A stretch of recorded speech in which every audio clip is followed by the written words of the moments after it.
Welcome to The Unsidelined Life, the podcast that challenges and encourages women to stop denying themselves a full life and to step boldly into the opportunities God is preparing for you. Join me for raw insights and engaging conversations to guide your journey of self-discovery and pursue the life that God created for you. Welcome to The Unsidelined Life. This is Eileen, Noyes, your host. So we are only 3 episodes in, and gosh, I have so much to say, but I will pause on that. So I'm going to do 2 podcasts today. One with my guest, the first guest that I've had the second time. I've had amazing guests and some that I would definitely want back on the show, but Amber Bryant is the first who has a second showing on my podcast. And Amber, nice to have you back. And I have to say, honored to be back, Eileen. Thank you. Yeah. And I mean, I love how our relationship has grown. I have to say that your podcast, so episode 49, because you posted on your Instagram, so I would never have known like the number, but episode 49, that got a lot of views. So kudos to you, because there were definitely people that came back and they were just like, oh my gosh, the conversation that you had about control was super good and super beneficial. So yeah, so of course I had to have you back. You're my for sure, like at least every 2-week person that I talk to. Yeah. Probably, I mean, give or take a couple of weeks off here and there, but for the last 8 months, something like that. Yeah. Okay, awesome. Okay, so you want to introduce yourself, and then I will go into just kind of the leading questions of the 2 areas that we're going to talk about. Yes. So my name's Amber Bryant, and I am a transformational coach. I coach for an organization called Rise Up Queens, which is where I got to meet Eileen. And I've recently launched my own social media presence under She Walks Free. So I'm on Instagram at she.walksfree. Yeah. She.walks.free, and then also on Facebook at She Walks Free. So awesome. Well, audience, before we started recording, I've been thinking like, let's have this free flowing, we have, like I said, by every 2-week conversations. And so I kind of wanted to give you guys an idea of how it looks with the concept of coaching and her being my coach. I wanted to kind of give you an idea of what it would be like. So we have our official call tomorrow. And so I was like, okay, let's do like a mini version just so that you guys can get an idea of how it would be. So typically I get the day before, I typically get the reminder, have your information in, which you've not been the most faithful at, but it's like, so it's accountability, like what, so that she has, to the topics, the different things that we're going to talk about. I'm supposed to submit homework or just kind of an overview of what we're going to talk about. There's good news for why I'm not giving homework, because it's not like majorly intense like it used to be. So that's one reason. But yeah, so I'm supposed to like kind of give her an idea of what we're going to be talking about that day. So little mock thing. So I get a call typically because of my Wi-Fi out here too. It's like she'll call and I don't get it, and then she has to call again. So hi Amber, how are you? How are things going? Great. Eileen, how have you been since we last chatted? Good. Okay, and then you. So I'd love to hear some wins since we last spoke. Okay. So this is where she'll ask me, and this is the conversation that we have. Okay. This one is a doozy because wins, gosh, a major win and an obvious win since the last time we've talked, and it's been this has been 3 weeks. My husband Michael, he just got back from a Rise Up Kings event it is the second one for him, and that's the Forge. So, major wins from that. I had to tell myself before he got home, don't expect anything. Like, I didn't want to set myself up for failure, thinking that he's going to come home in tears going, oh my gosh, you're the best thing that happened to me. Like, thank you for, I knew that I might, kind of, set myself up to expect something that wasn't there. Because I know for me, when I went to deeper, that second event for me, and was talking about, or where we talked a lot about different healing, I know that that was just a seed of growth that started there that has been growing ever since. So I'm, February, it's now September. So I've had a lot of growth since then. Hi, dog. and and my husband has seen that. And so for him, I wanted to make sure, okay, give him that same, that same thing. Give him time to process. So one thing is he slept as soon as he got home. Yeah. So he slept for days because it's super draining. So my win, see, and I talk a lot because this is what she does. So she asks me what my wins are, and I kind of go long-winded on her. But my win was the first day. So Monday, he texted me and he says, I don't like this. I want to come home. That's what he said. My win was to, I said, I know I didn't like it either. I said, just stick with the process. And I didn't get mad. I didn't get frustrated at him. I didn't shame him because he, had a hard time. And so through the process of me just holding back what I wanted to say, I just let him go through it. And I didn't what's going on? What are you doing? How's it going? Do you like it? And I feel like that has helped us when we finally went to dinner last night. It helped us to just be kind of chill. He didn't feel pressured that he was just supposed to come back as this completely different person. And so it opened dialogue between us that was safe. And so that was a big win. And that, that he finished it. Cause like I said, he said he wanted to go on a plane. So Yeah.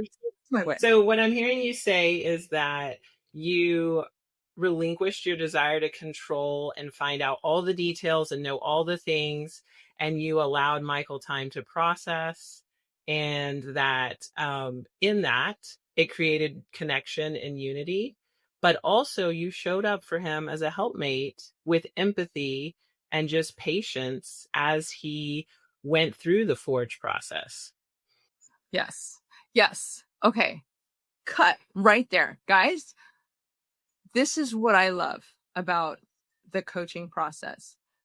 I can I always think I'm an internal processor. At the same time, I didn't realize that I'm an external processor. But what I love about this dialogue with Amber, and this is what she teaches us, this is what the coaching process teaches us, is I just throw all this stuff out at her, and she, the good listener that she is, will break down and just condense. So this is what I'm hearing you say.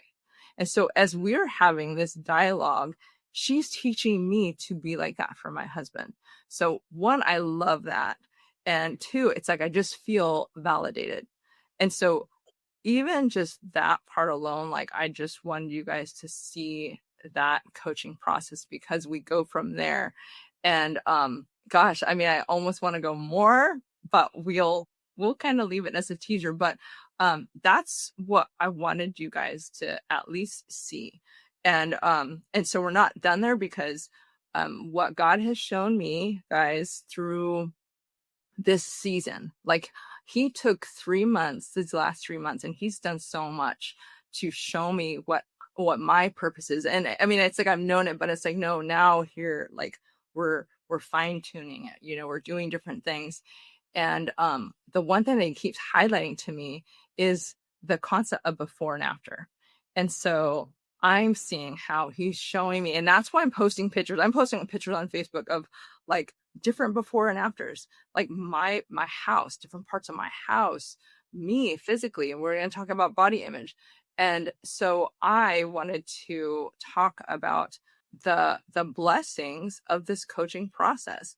And so I want to ask you, you touched up on this when we talked the last time, but what is the before of our conversations, and how we started 8 months ago, and how do those conversations look now after different things? Yeah. So in the beginning, I feel like I should be asking you this question. Like, Go for it. Yeah, I kind of I was want to like put it back in your shoulders. Like, what did it feel like at the beginning of coaching? Then what does it feel like now? And then I'll chime in. okay, yeah, better. Oh gosh, I was resistant. I felt a lot a lot of times I felt over responsible. I felt like, why is it that I always have to work? Why is it that like I have to, you know, do these extra? That's what it felt like. I also can acknowledge how much I did play victim. I didn't realize it. It's almost like it's hard to say, Yeah. and controlling. Like I didn't realize how much in the area of marriage and in the area of my husband, because of the different wounds that have now been healed. I know for sure that I had a lot of controlling things. I am sure that I probably gave this vibe of, I'm disappointed in you. Like, oh, you disappointed me again. Oh, and so I know now that it's not like that. I know that I could say as an after, I told you this in our coaching session 3 weeks ago, that he pulled me in. Like, I'm walking out of the closet, we're going for a walk, which that's huge progress. And that was just me not even saying anything. And he said, hey, let's start walking together. I'm going to commit to that. He's like, Eileen, he goes, you are inspiring me. And he's like, every year I'm more grateful for you, and I'm seeing what a blessing you are to me. And you are kicking butt. He said, you're kicking A. And he goes, and he goes, I am so motivated by you and what you're doing and how you're changing. And so that was huge. So the before and after in that sense has been awesome. But the after in our conversation as like, coach and coach client, Yes. um, I feel like, there was those times where I could tell as a coach, you're like, you always validated me, but, and you would tell me the hard things, but that's the hardest thing when I'm like in tears and our phone call is ending. And somehow, if we did a little bit longer, you did a good job in understanding me. Mm-hmm. And, it's like, I don't know, those were the hard ones. Those were like the conversations that, like I said, I'd be in tears, and there were times I was super pissed off. And now I feel like our calls are maintenance. I feel like our calls are okay. Hey, it's knowing the language, it's knowing things where you're like, oh, yep, okay. And it's easier tweaks. It's things that don't get to me as much. It's me getting through whatever conflict faster. Yeah. So yeah, that's how I Sure. think the before and after has been. I love that. Yeah. And my experience of that is so similar. Like in the beginning, I could sense your anger and your frustration and your feelings of resentment for having to do it all, like to carry the load. But I had so much empathy for you because I walked that path and I felt those things. And I knew what was underneath all of that was a woman who was just desperately trying to make it work, like Yeah. desperately trying to overcome her fears through control and trying to hold it all together and protect everyone she loved. And so, um, So it was worth it for me. Like I enjoyed slowly just working with you to peel back those layers and give you tools and just different perspectives and shifts and focuses that we could work on to channel that desire into something that was more effective because what was Yes. happening just wasn't effective. And so we No. were able to shift all of that to more effective behaviors, more effective communication, more effective coping mechanisms. And then from that, you're right. Like now our calls are so much more like maintenance. It's just a quick tweak or a refocusing or a quick perspective shift. And then you're like, oh, yes, I Yeah. missed that, but I've got it now. And then, Yes, we're for sure. able just to move on. And so I love that shift. And I love that part of what I do because Wow. it feels so rewarding to take someone from this feeling of desperation and hopelessness and just clinging to joy and connection and peace and happiness in their marriage. And now that's what you and Michael are experiencing. And that's just incredibly rewarding to be a part of. Yeah, yeah, for sure. Like well, and I also want to say that whether it's just us growing in our relationship, um, I've seen how you're more confident. You're more like sure of yourself, and it shows in your coaching. And so, just us going through a relationship, I love seeing that about you. So we'll go into that. Like what I wanted was for you, what has been your like before and your after? What has been your biggest change? What has been the biggest change for Kyle that you see? And then I'll go through with Michael, and then we'll go into body image. Okay. So it's so hard for me to pick if my biggest change was releasing inappropriate control or healing my body image because they both had such a strong hold on me. Um, But because we spent episode 49 talking about releasing inappropriate control, I think I'm just going to lean into healing my body image.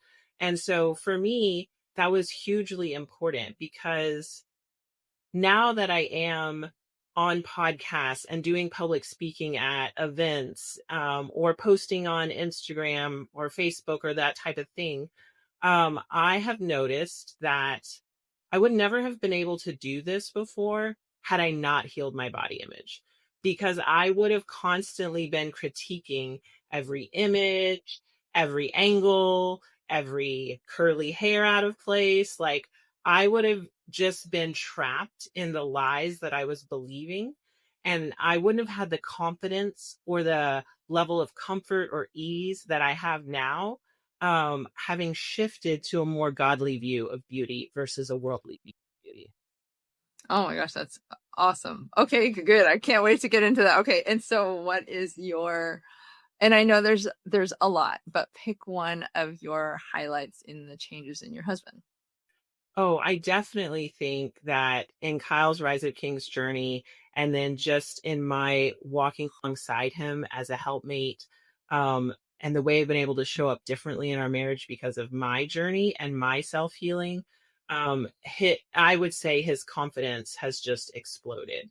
I think just watching him being more comfortable taking risks, stepping into leadership, and being someone who is willing to do the uncomfortable to defend our family, whether it be for something silly like a mechanic trying to get one over on us, or it's something serious. He's just got that fire in him that I know he's going to step up and protect us if we need it. Awesome. Awesome. Okay, so I will do mine before and after. So one thing that sticks out for me is well, I should give you what happened yesterday. Okay, so I've been cleaning my house, right? And Yes. I've been loving it's the photos online.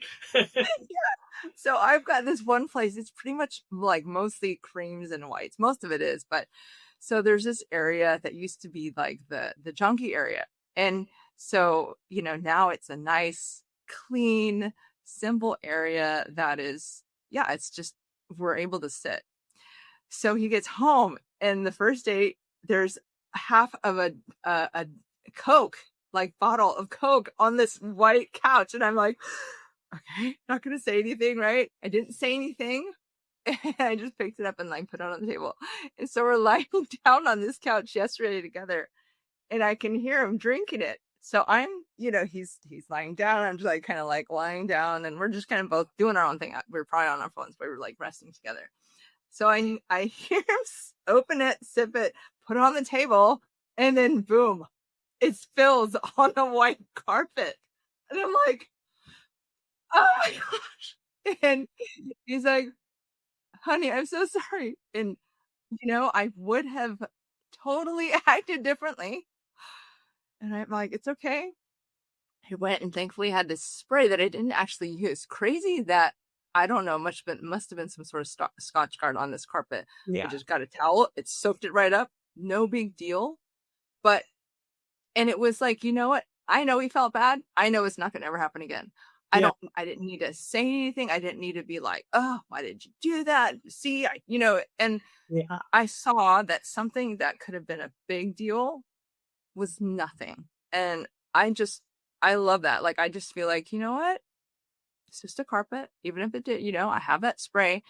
And so I'm handling things like totally differently. Yeah. Now for him, I know he's still on that journey, but I love how our conversations are changing.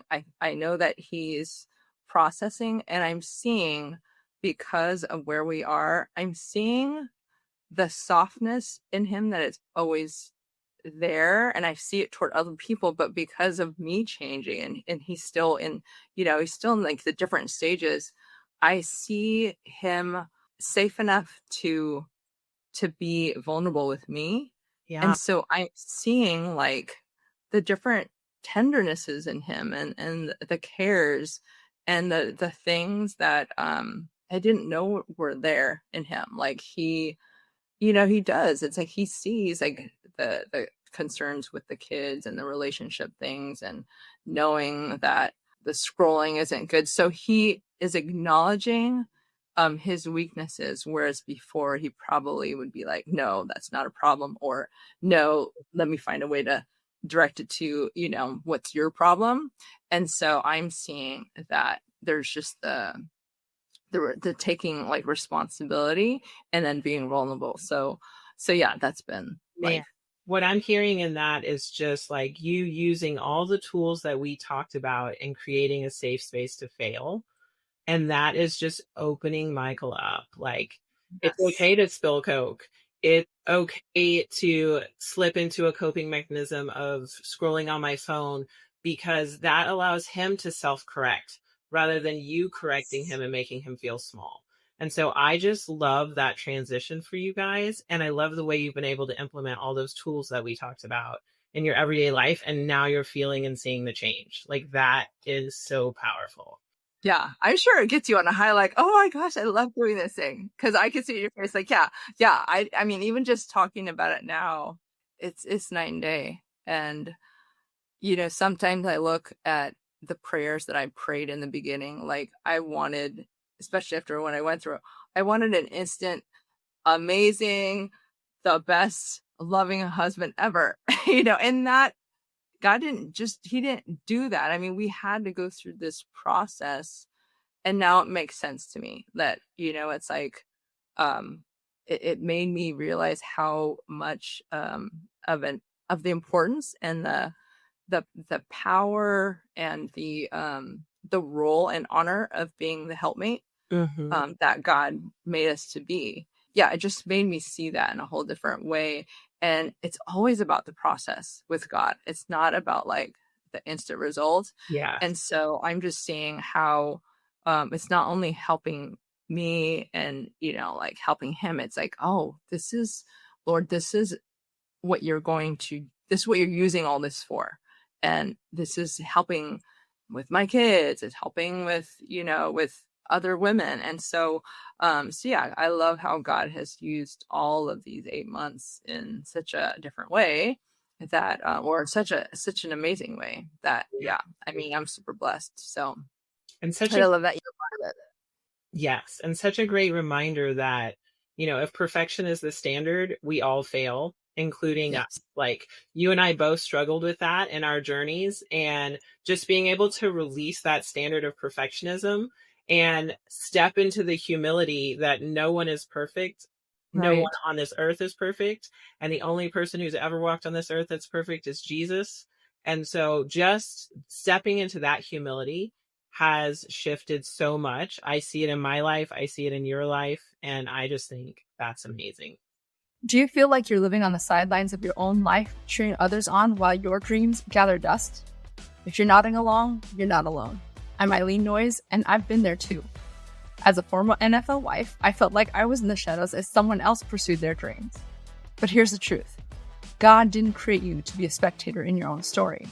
That's why I wrote Sideline No More. This book is your playbook for reclaiming your purpose and living the life God intended for you. Whether you're an athlete's wife or simply feel stuck on the bench, it's time to get in the game. Sideline No More will help you discover your unique talents and passions, overcome the fear holding you back, and build a life of purpose and fulfillment. Don't let another day pass feeling unfulfilled. Get your copy of Sideline No More today at ladybellator.com/books.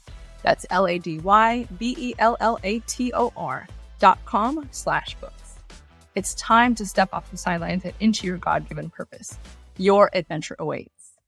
Yeah, yeah. And I mean, so it's crazy. You just mentioned Jesus. He's a perfect one, and he has so much compassion for us. Like he's Yes. so patient. That's crazy. Okay, so let's get into why we're here today. So last episode, actually, which is cool, I talked about fitness. I talked about the aspect of a woman that we look in the mirror every day, and we can critique or we can be happy with ourselves. Like we are given our bodies and we are given these minds, and it's like Satan wants so badly to mess with us, to distract us, to make us focus on the wrong thing. So I love that you're here and that you're kind of segueing into, is that right? Yeah, is that right? Right. The segue into body image. So I'm going to give you the floor because I know that you have a couple things to say about it, and I would love to just hear, like what made you start, and then just kind of go from there. Well, I really noticed that my body image was affecting my marriage, and me. I mean, it was affecting me, but I also saw that effect spilling into my marriage. I got to the point where I didn't like my body so much that I didn't feel comfortable being naked around my husband, or I didn't feel comfortable just in certain situations that should be natural for a husband and a wife. And Mm-hmm. so I thought to myself, like, I want to heal this part of me, not just for myself, but also for my marriage and for my girls. Like, I want them to see me confident and comfortable in the body that God gave me. And I mean, I was a size 8, and then I had kids, and now I'm not a size 8. And I mean, I had issues with my body even as a very fit 21-year-old. I would look in the mirror and think my hair's too curly. This is wrong. Oh, my thigh gap isn't big enough. Like I constantly was critiquing. And that's how I know that it isn't my actual body. It was the beliefs I had in my head about my body. And so I just started this journey of healing that and aligning myself with the way that God defines beauty and not the way the world defines beauty. And part of that journey was self care. And self care was a huge part of my journey on both releasing inappropriate control and body image. Under the control umbrella, it just helped expand my capacity to handle the unknown, to handle frustration, to handle disappointment, those things that I would have wanted to control before. When Yeah. I genuinely took care of myself, I had so much more capacity to handle those things. So it made it easier to step into releasing inappropriate control. And then with my body image, it taught me to love myself because had started to have so much disgust or dislike for certain areas of my body, it felt like a chore almost to take care of myself. And so a lot of people view self care as like getting your nails done or going to get a massage or having a cup of tea or spending time in the sun. And I think all of those things are amazing and great, but I don't think they really encompass genuine self care. Cool. You Yeah. look That's at, what you hear all the time. yeah, you just hear like, oh, go to the gym, get your nails done, spend some time in the sun, have your favorite beverage. But what I see as genuine self care is if you imagine yourself to be a plant. If you planted a new baby tree in your yard, the first thing you're going to do is you're going to protect it. Most people put a barrier around it so you don't accidentally mow it over with a lawnmower. We live in Texas, so deer will trample it if you don't have a protection around your little tree. And so there's protective self care. And that Mhm. can look like um, creating a daily routine and protecting it, like not allowing people to impede on that daily routine, expressing your needs and wants, setting up healthy boundaries, recognizing your limits, graciously accepting help when people offer it, standing up for yourself if someone isn't treating you right, or acknowledging what feelings are actually occurring inside of you. That is protective self care. That's you protecting your mind, body, and soul because you're a three-part being. But then there's also nourishing self care.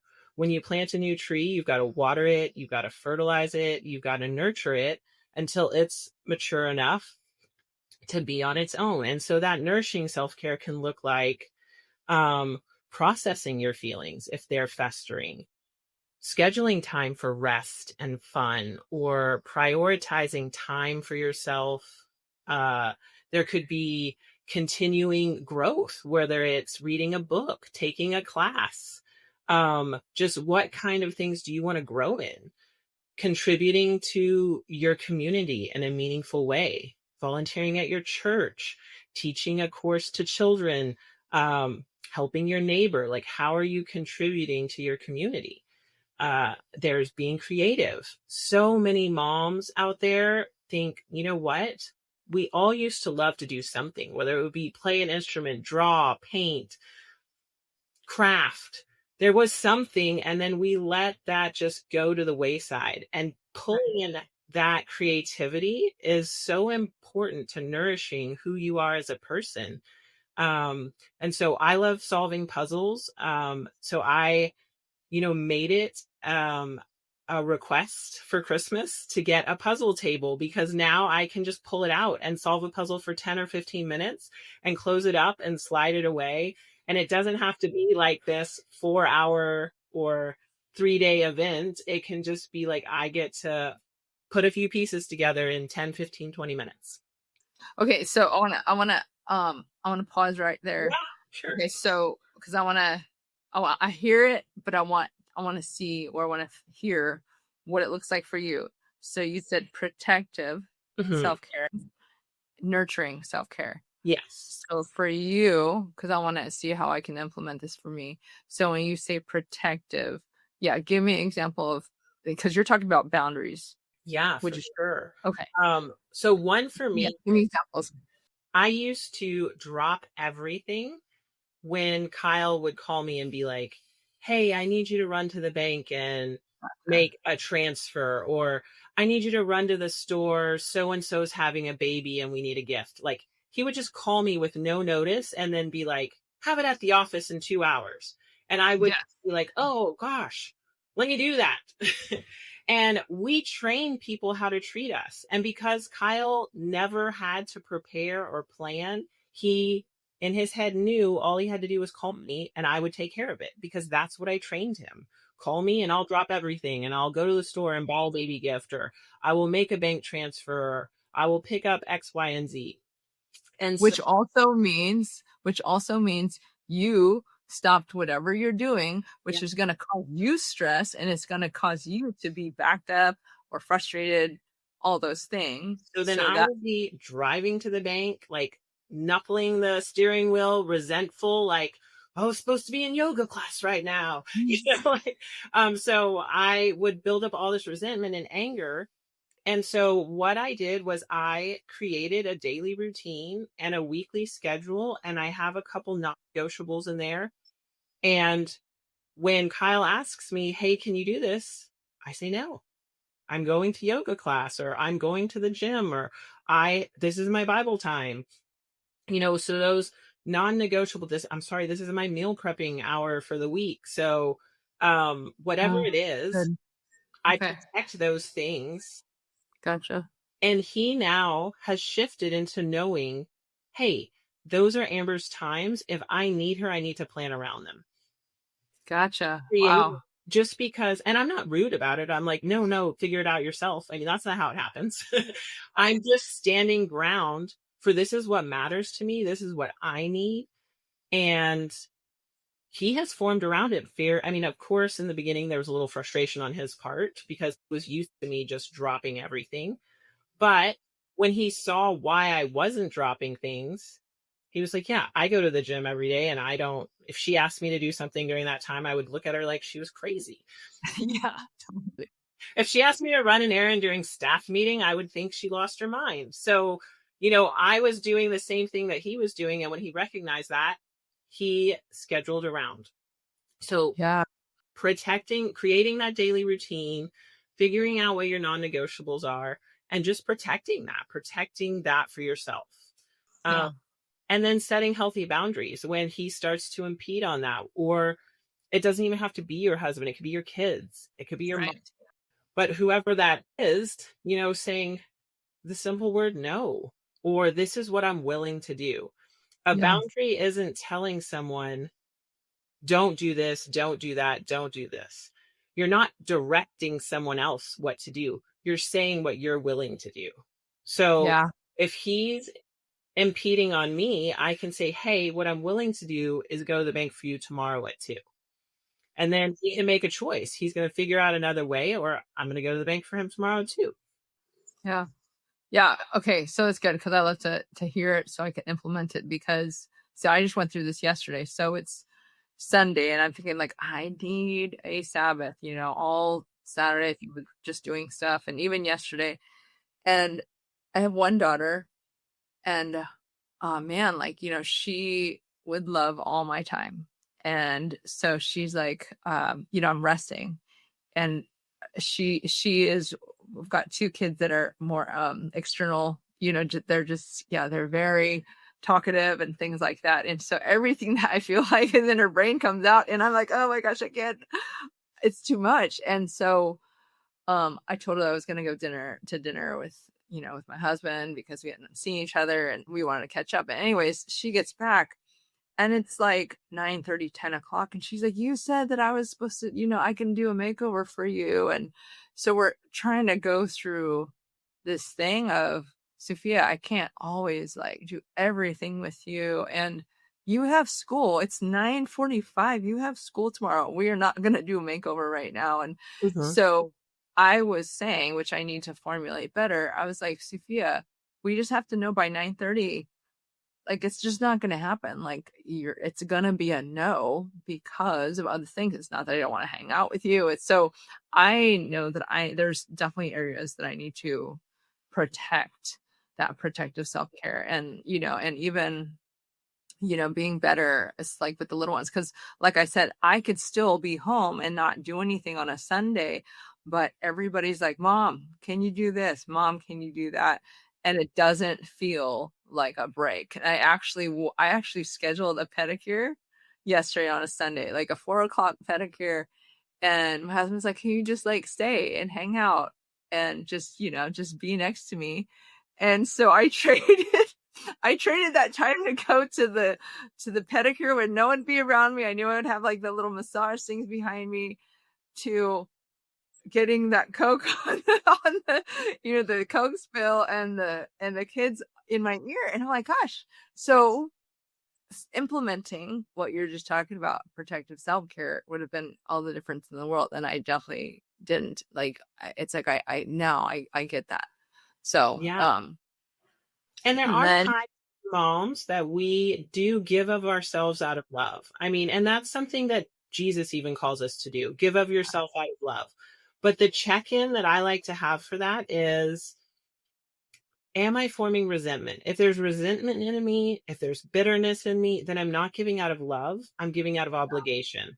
And And pressure, so yep. if that obligation is coming up, then that's a point where I get to check in.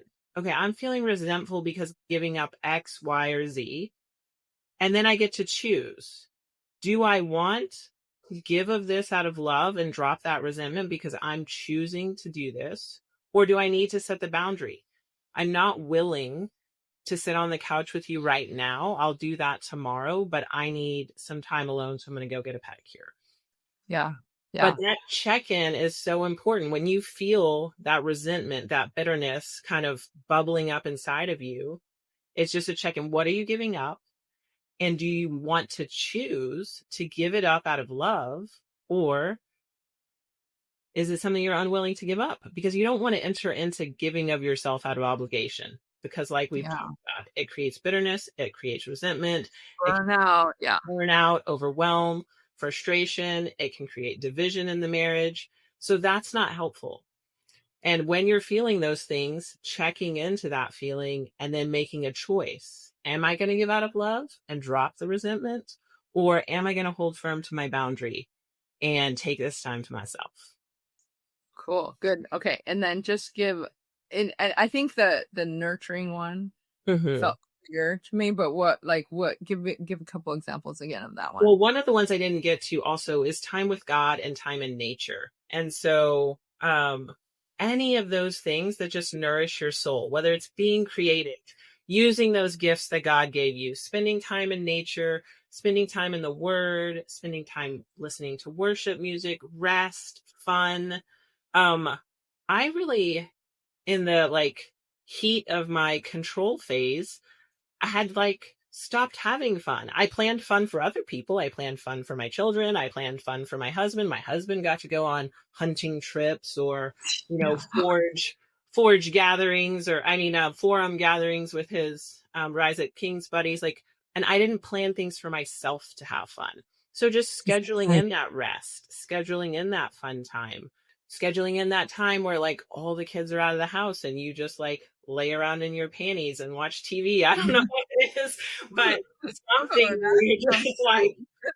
all alone and you don't even have to get dressed. Yes, yes.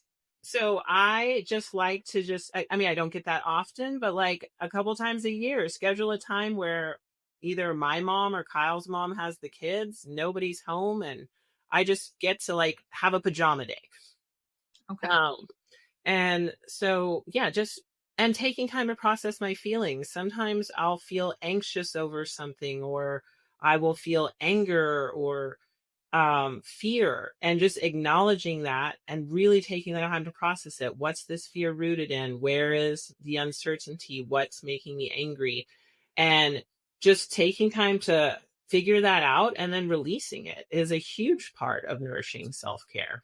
Okay, gotcha. And I think for me, what I implemented consistently, most consistent out of all the things, is my walking time with God, whether it's worship or like doing like audible books. Mm-hmm. That has turned from I should do it, I don't feel like doing it, to no, I'm doing this. Yeah. And what a difference it's made. There's other things too, but that has been one that I've really been implementing where I feel like in every way it's like spiritually nurturing me. It's, physically, yeah, just being good for my body and then being out in nature. Like, I don't know, there's something about like I could hear the birds in the morning and I could see the sun rising. And so, yes, for sure. I love this. I thought this was so good. I feel like in 40 minutes of time, we hit a lot of great things. And I know, yeah, I'm like, ooh, these are so many nuggets. Yeah. So, um, I want you to say again where people can find you and yeah, and just anything else that you want to share because I don't know, I think I know that you've been such a blessing as a coach for me. And, I know that there's different coaches with Rise Up Queens, but it's like, yeah, it also helps me because I know that God is calling me to this. And it's like, you know what? Like you have people that are meant for me. And same thing with you. It's like you have the different things you've gone through and the things that you're victorious in and that things that you can teach and coach and so yeah, like let's just close us out and you tell us what you want to tell us. Yeah, well, in closing, I just want to say that this self-care journey has been a huge part of teaching me to love my body and to love the body that God gave me and to treat it like the temple that it is.